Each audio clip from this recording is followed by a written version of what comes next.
Hello, I'm Dr. Zed, and welcome to the Being You podcast, where we dive into life's deepest questions so you can awaken to the abundance of your natural state of being.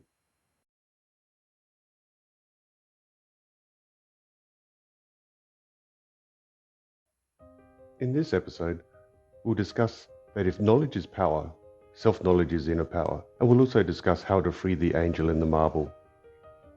The art of knowing thyself. The ancient Greek philosopher Socrates famously quipped that the unexamined life was not worth living. He is also cited as reducing all philosophical commandments to know thyself. Know thyself was the famous inscription above the forecourt to the ancient Greek temple of Apollo at Delphi. The assertion is that all must stand and live according to their nature. We must look deep into ourselves to find our answers. Throughout the ages, numerous philosophers and great thinkers such as Alexander Pope, Benjamin Franklin, Jean-Jacques Rousseau and Ralph Waldo Emerson have also espoused the importance of first knowing oneself and knowing the truth of who you really are. Sun Tzu, the ancient Chinese strategist and philosopher, also writes in The Art of War that to know oneself is paramount if you are to avoid being endangered by innumerable battles. Self-knowledge, therefore, is vital if you are ever to live a fulfilled, meaningful and ultimately successful life. A story from 1001 Nights, also known as Arabian Nights, is the story of a Baghdad man's ruin, a tale of how one man's inheritance is spent and wasted, only to be recovered again when he returns home to Baghdad.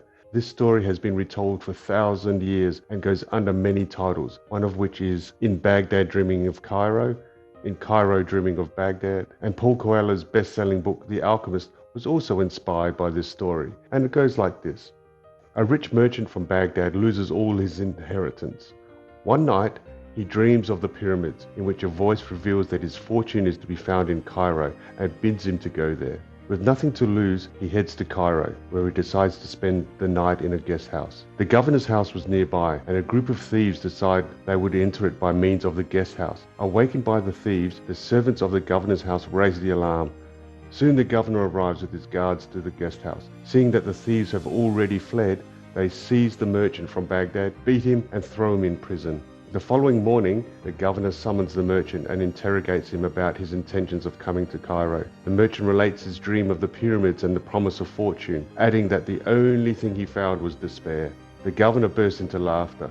Poor fool, he says, not once but thrice I had a dream in which I was told that in a certain neighborhood in Baghdad there was a certain house with a courtyard in the middle of which was a fountain, and buried beneath this fountain was a considerable fortune. I only had to travel there and take it, but I am not such a fool as to follow my dreams.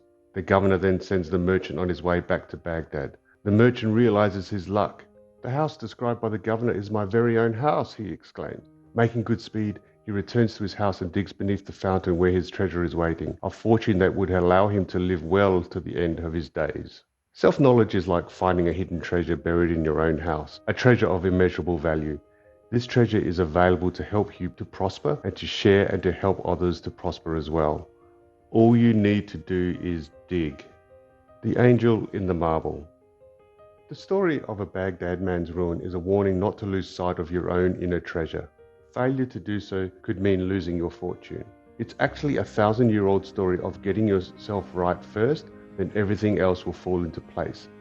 The story is showing you that you already have what you're looking for and advising you to first get the vision of your I am right before you even attempt anything else. When I was shifting careers from medicine to writing in the early months of 2000, I had a dream in which I was being chased by criminals. Normally I dream in color, but this dream was in black and white, like the old movies.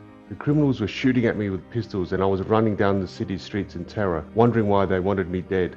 Then I noticed that I was carrying something in my arms, a baby wrapped in blankets.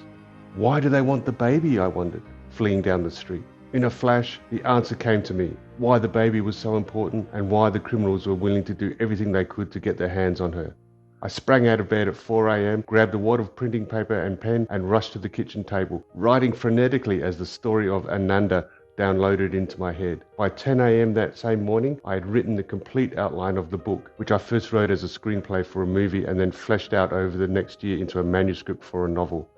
As this was my first attempt at writing a medical thriller, I wrote everything I could about the story, going into extraordinary lengths to describe the medical procedures that were essential for the context of the story, and going into far too much detail about the locations and actions and dialogues of the main characters. When I finally typed the end, the total word count of the manuscript exceeded 200,000 words, which is about 100,000 words too many.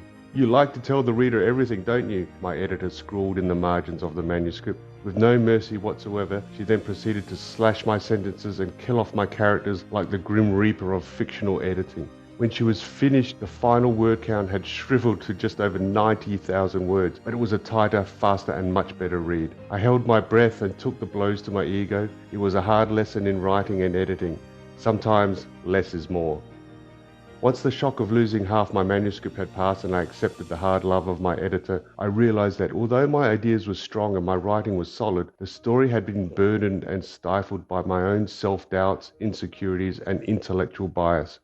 Once the manuscript had landed on her desk, her job as the editor was to sweep my fallibilities away and expose the real and more powerful story hidden beneath. Similarly, her job as an editor is not too unlike that of a sculptor's, whereby the deliberate and purposeful chipping away at the marble finally reveals the magnificent image inside. The great Renaissance artist and sculptor Michelangelo embraced this revelatory process in his most famous work, the sculpture of David.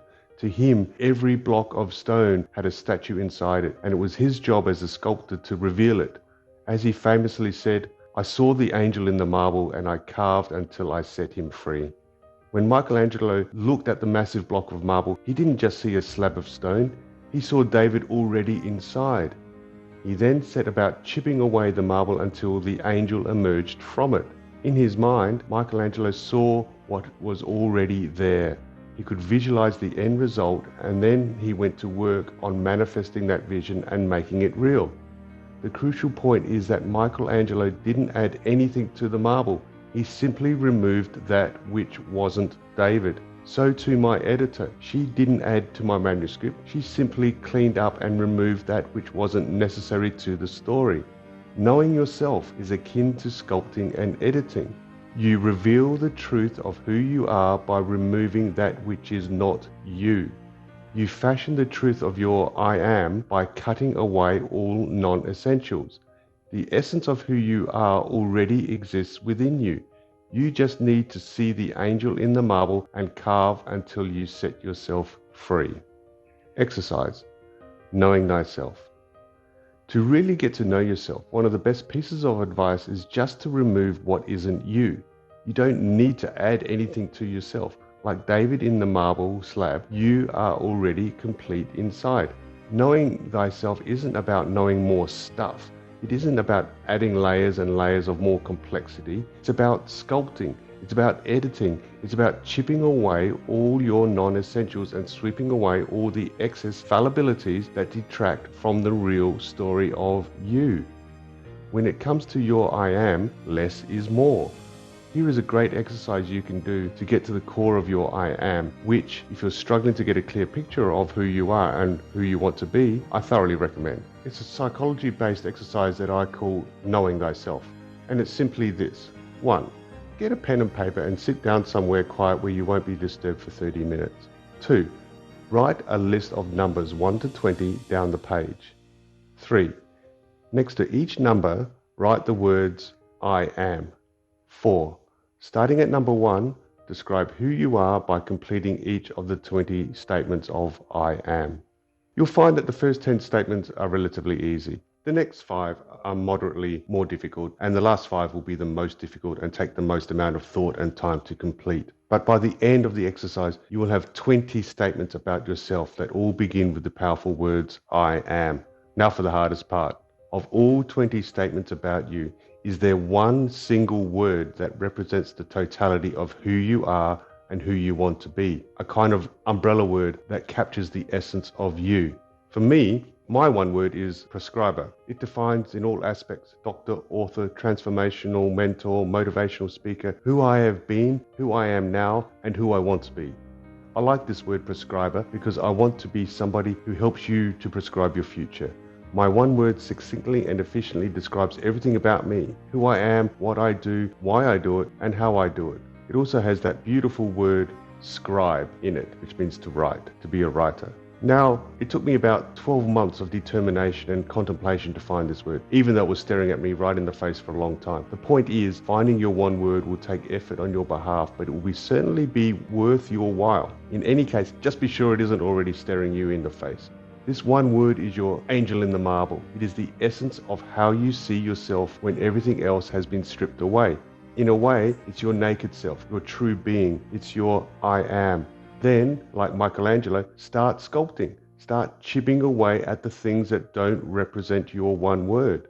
Be consistent, be disciplined, be joyful. Then, before you know it, you will reveal the angel in the marble that is waiting to be freed.